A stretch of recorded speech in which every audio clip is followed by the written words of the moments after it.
Electoral. Ya está con nosotros vía Zoom Diana Tamaín, presidenta del Consejo Nacional Electoral. Buen día, presidenta. Le saluda Juan Javier Benedetti. Entiendo que hoy se realizará la convocatoria oficial a las elecciones generales de febrero de 2025.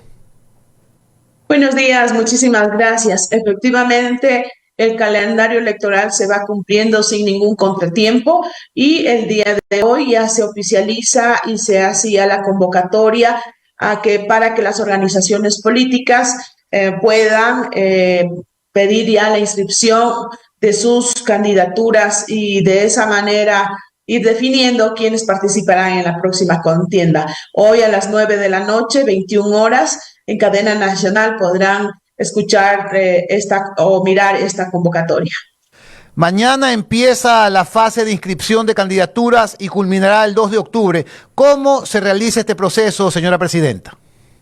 Sí, bueno, nosotros hemos desarrollado un sistema informático que les posibilita a las organizaciones políticas subir toda la información de manera digital durante este plazo de las postulaciones a las candidaturas y de esa manera nosotros poder hacer los controles respectivos, sobre todo el cumplimiento de paridad de género, la porcentaje de encabezamiento de mujeres, que es 50% hombres, 50% mujeres, el cumplimiento del al menos 25% de jóvenes en las listas. Entonces, este proceso de inscripción da facilidades a las organizaciones políticas. Sin embargo, quienes deseen hacerlo con el apoyo, con el técnico, con el acompañamiento del Consejo Nacional Electoral, en las 24 delegaciones están abiertas mesas de ayuda y aquí en la matriz también para que se les pueda solventar cualquier inquietud, cualquier complicación que puedan tener. Sobre todo es importante decir, muchas veces lo tienen por la calidad del servicio de internet que no les permite hacer con agilidad. Pero más allá de eso, estamos ya en este proceso que es totalmente digital, tienen que hacerlo en línea. Entiendo que Verónica Silva aparece como fallecida en el padrón electoral. ¿Significa que no podrá ser inscrita como candidata?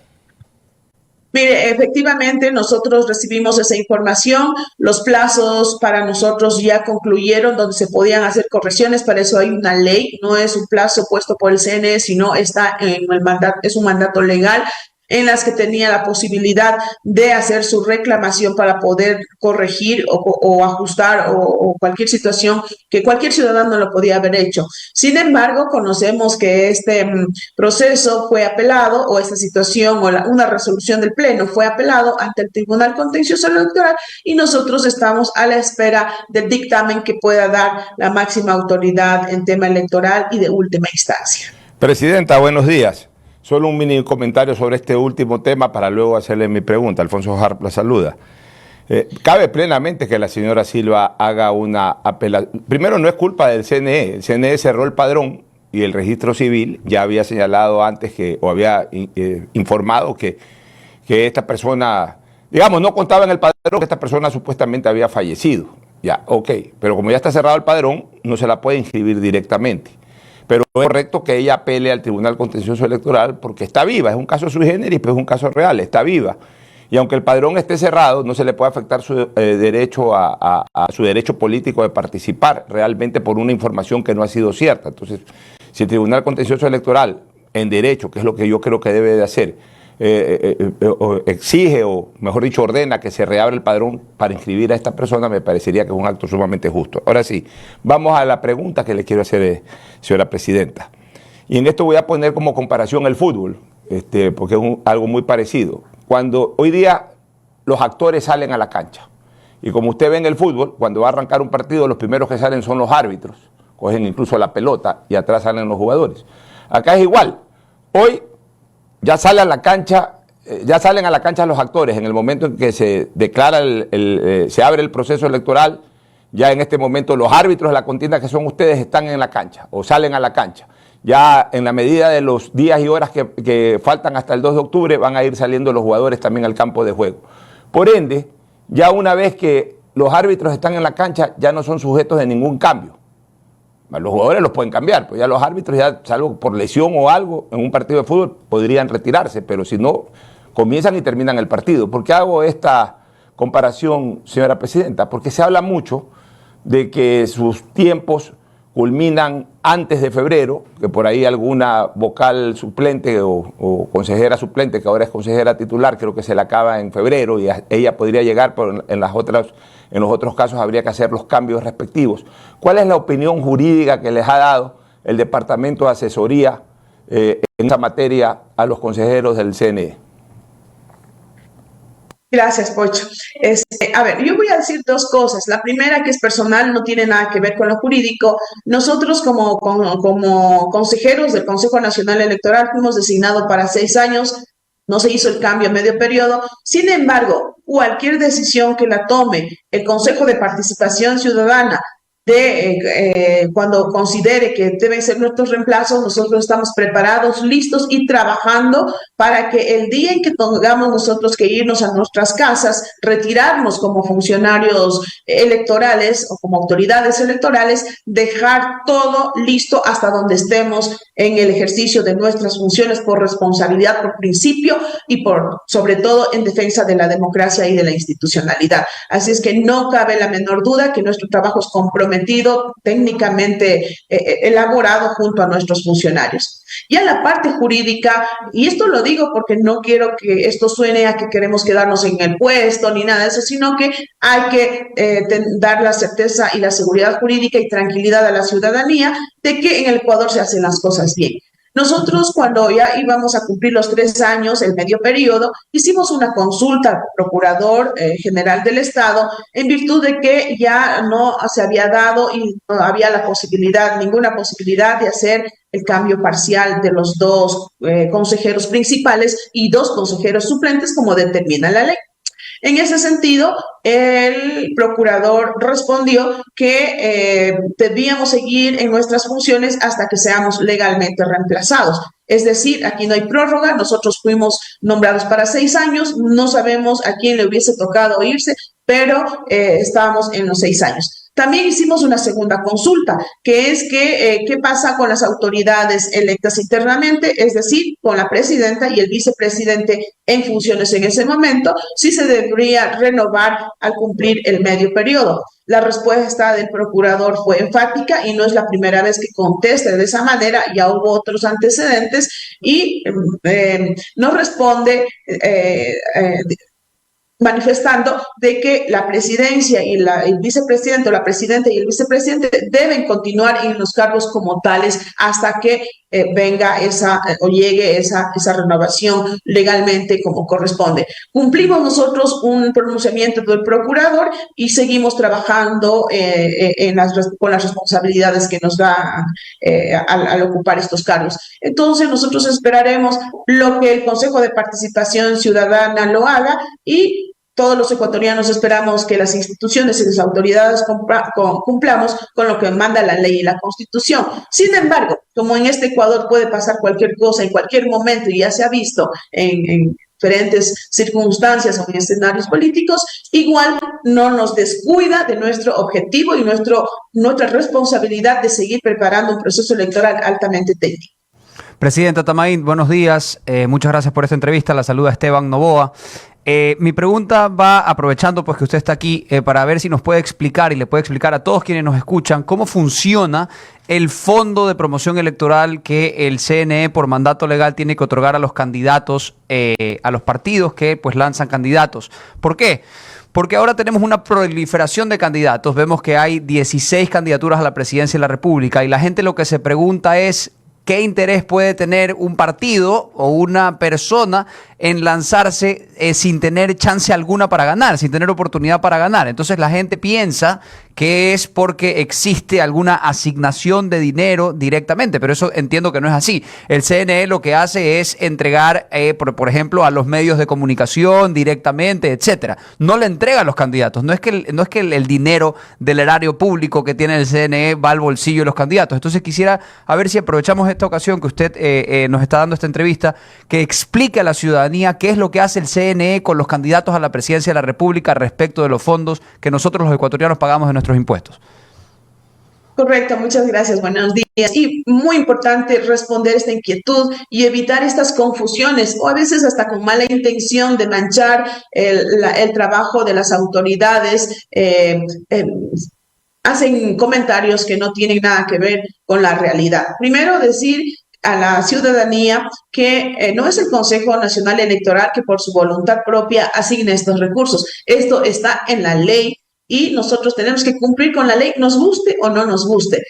Es un porcentaje que se le asigna a cada dignidad para que hagan uso de este fondo de promoción electoral. Se aplica una fórmula de acuerdo al número de electores.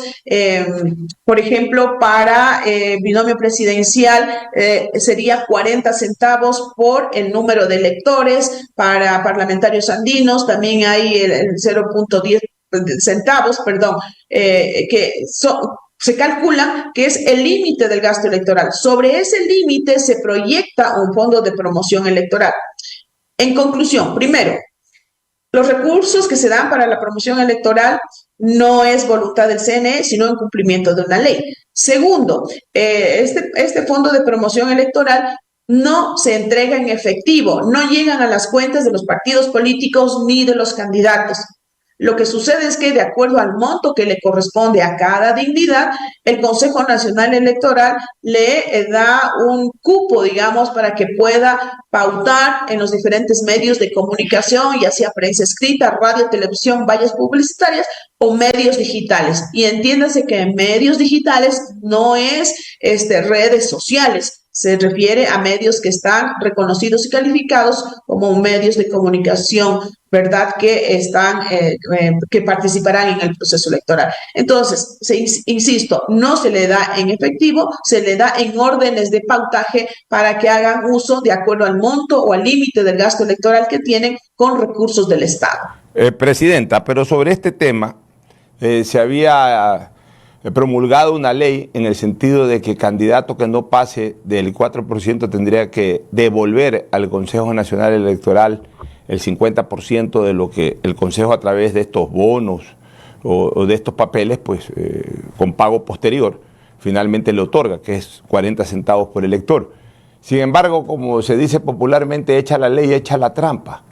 De lo que dice la ley resulta que es en la segunda postulación, es decir, que todos estos aventureros electorales que se están lanzando ahora para figuretear, porque ahí hay algunos que no tienen ningún tipo de carrera política, que ni siquiera los conocen en su casa a la hora del almuerzo, pero que se están lanzando de candidatos a la presidencia de la República, figuretean, porque ya no tienen esa penalidad, sino que si es que se vuelven a lanzar en una segunda ocasión, entonces ahí se le imputa la baja votación de la primera recién ahí para sancionarlos.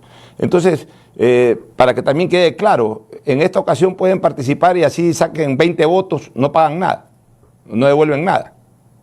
Efectivamente, son 2 elecciones en las que participe un candidato y que no alcance el porcentaje mínimo, tendría la responsabilidad de devolver los recursos otorgados por el Estado como compensación como manda la ley, no como compensación, como manda la ley en este momento el Código de la Democracia. Efectivamente sería en 2 elecciones que participe y no cumpla con el porcentaje que corresponde. Presidenta, ¿cuándo comienza la campaña electoral para la primera vuelta? ¿En octubre? La campaña electoral oficialmente inicia el 5 de enero, una vez que nosotros proclamemos ya la lista definitiva de los candidatos que irán a la papeleta. Con eso, oficialmente, según el calendario electoral, el 5 de enero pueden hacer inicia la campaña electoral hasta el 6 de febrero. Sí. 6 de febrero, listo. ¿Y el CNE tiene la planificación hecha para la primera vuelta en febrero y luego la segunda vuelta, si es que hay, en abril, ¿no? Sí, en la primera vuelta todos los ecuatorianos debemos acudir el 9 de febrero a las urnas y en el caso de haber segunda vuelta sería el 13 de abril del 2025. Presidenta, es público y notorio, además por primarias y todos, que hay un presidente de la República en funciones que va a participar para el mismo cargo.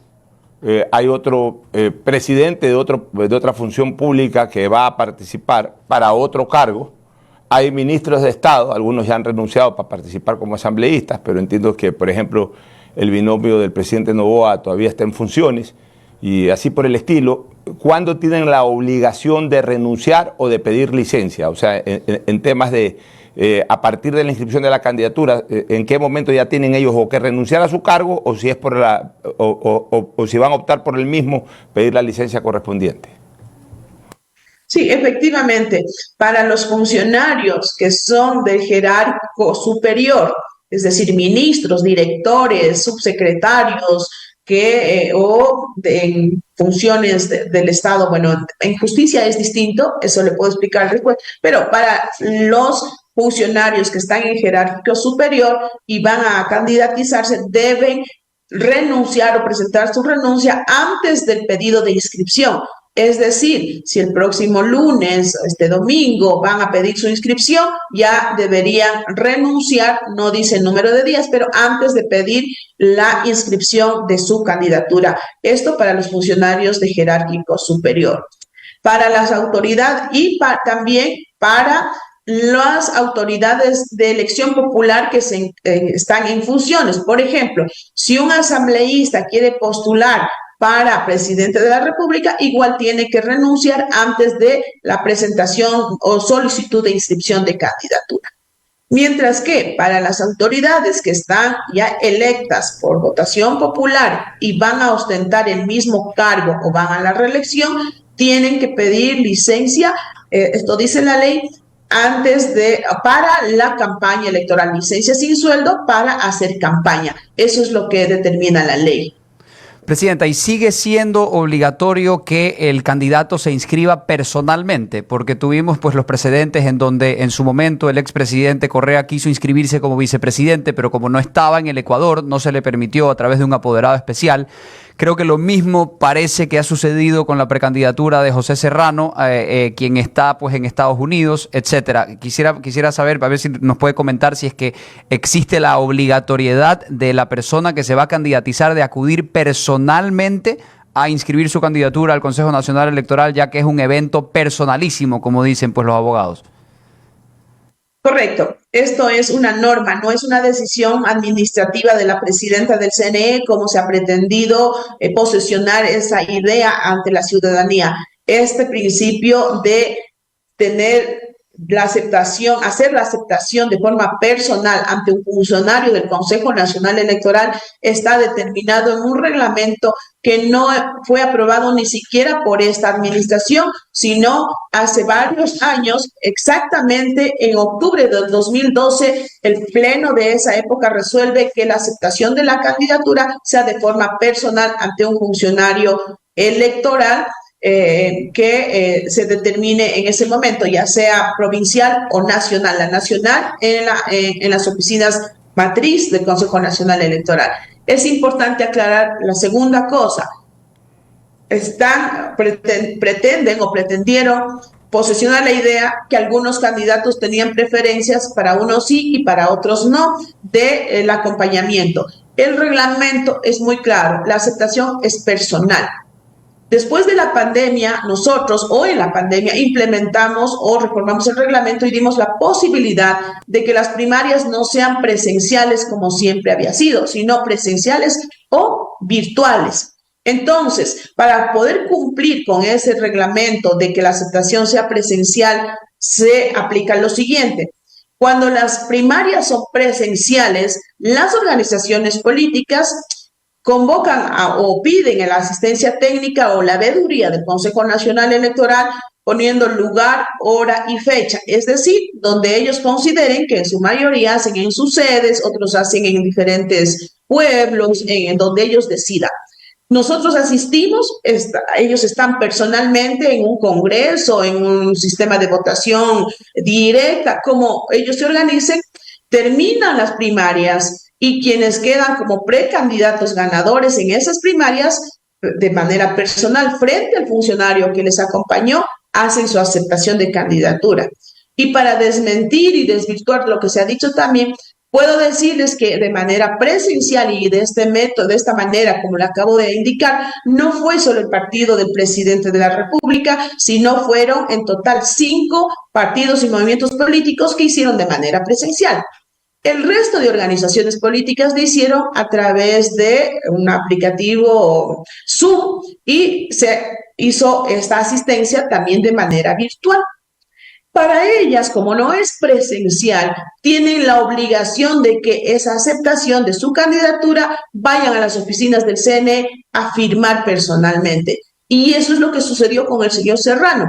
Él hizo sus primarias, él participó en esas primarias de manera virtual y tenía la obligación de acudir a las oficinas del CNE. No es que yo me fui a la Convención de Unidad Popular porque son mis amigos y a ellos sí le di la preferencia. No, hay un reglamento que cumplir y un reglamento se cumple, es igual para todos y no es una voluntad de una autoridad, en este caso de la presidenta, como un acto administrativo irme por encima de la norma que se ha aplicado desde que nosotros estamos de a rajatabla para todos los candidatos y los partidos políticos. Presidenta, una última inquietud de mi parte, simplemente también aclarando en razón de su respuesta anterior de los tiempos de renuncia o de licencia. En el caso del presidente Noboa, pues podría seguir ejerciendo sus funciones hasta el día previo al inicio de la campaña electoral, en donde pedirá licencia y ahí será candidato, no presidente en funciones. Y en el caso del presidente de la Asamblea, Henry Kronfle, él sí tiene que renunciar de aquí hasta el 2 de octubre, si es que se consolida su candidatura, o si es que finalmente le inscribe, mejor dicho.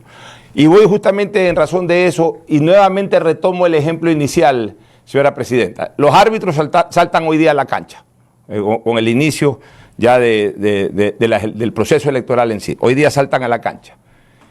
Los equipos vienen atrás, que aquí es el equivalente a los candidatos que se van inscribiendo. Si bien es cierto de que ya la alineación fue registrada, para usar un término deportivo, en la mesa de control, que es el Consejo Nacional Electoral, justo antes de salir a la cancha, el entrenador puede cambiar de jugador y sale otro. Es decir, esos que fueron designados en primaria podrían ser cambiados antes de la inscripción sin el protocolo que debió haberse dado para las primarias, es decir, sin que nuevamente haya una convención de partido, etcétera. O sea, con una buena excusa podría salir uno de estos candidatos e ingresar otro. Esa es una inquietud. Y la otra, el tema de alianzas. ¿Cuáles alianzas se consolidaron en este tiempo? Una se conoce, la de Revolución Ciudadana con Reto. Se confirma que el candidato a la vicepresidencia es el señor Sánchez. ¿Y qué pasaría con el señor Borja, que fue nombrado en primarias candidato a la vicepresidencia? ¿Y hay otras organizaciones que han hecho alianza o ya, si hay alianza solamente es esa porque ya otras no se registraron? ¿Puede contarnos, por favor, sobre esto, presidenta? Sí, por supuesto. Sí, efectivamente las reglas son muy claras. Si una autoridad va a optar por otra dignidad, tiene que renunciar. Eso dice la ley y eso se tiene que cumplir. Si van a la reelección o van a ostentar el mismo cargo, tienen que pedir permiso, pero al inicio de la campaña. Solamente para aclarar una situación, solamente para los funcionarios de la función para los que están en la justicia, perdón, la palabra correcta es para los jueces y juezas de la función judicial, el Tribunal Contencioso Electoral y los miembros de la Corte Constitucional y el Consejo Nacional Electoral debían renunciar 6 meses antes de la fecha señalada para la elección. Solamente hay una excepción para eso. Y el resto, la ley es clara en el sentido de que deben renunciar unos para los que van a otro cargo antes de su inscripción y los que van a ostentar el mismo cargo para el inicio de la campaña. Ahora bien, las 51 alianzas que tenemos nosotros ya están en firme con resolución que es a nivel nacional. 2 alianzas fueron rechazadas y 6 están en proceso de revisión. En total, se revisaron una sola a nivel nacional y que está en firme. Ahora, una vez que ya han pasado los plazos de confirmar alianzas, ya no puede haber alianzas. De los reemplazos de los candidatos, ¿qué pasa si aceptaron su candidatura binomio y van a una alianza O así no vayan en alianza, ¿qué puede pasar antes de la inscripción de candidaturas? Sí se puede cambiar a los candidatos, pero ahí hay una condición, con la renuncia del precandidato. No hablemos de candidatos, del precandidato. Entonces, si en una alianza van a reemplazar al presidente, al candidato a la vicepresidencia, él tiene que desistir de esto o renunciar a su precandidatura para que pueda ser reemplazado. Y no necesariamente tiene que haber pasado por primarias la persona designada, porque ya estamos en otra etapa y ya las cosas se dieron y por derecho de participación política, por ese principio, la organización política tiene la posibilidad de reemplazar a este candidato que renuncia o desiste de su precandidatura. Lo que sí no se puede hacer ya absolutamente nada es cuando una candidatura ya ha sido calificada y está en firme y ya el Pleno del Consejo Nacional Electoral o las provincias a través de las juntas provinciales electorales le dan ya por calificado y está en firme una candidatura, que eso es lo que nosotros seguiremos todo un proceso hasta el 30 de diciembre. Ahí sí, ya no puede ni el candidato presentar su renuncia, no se acepta la renuncia, se deja esa curul o ese espacio de la papeleta solamente por situaciones de muerte o de incapacidad legalmente determinada o con un informe médico. Bueno, muchísimas gracias. Clarísima su exposición, Presidenta Diana Tamaín. Gracias por aceptar nuestra entrevista. Buenos días.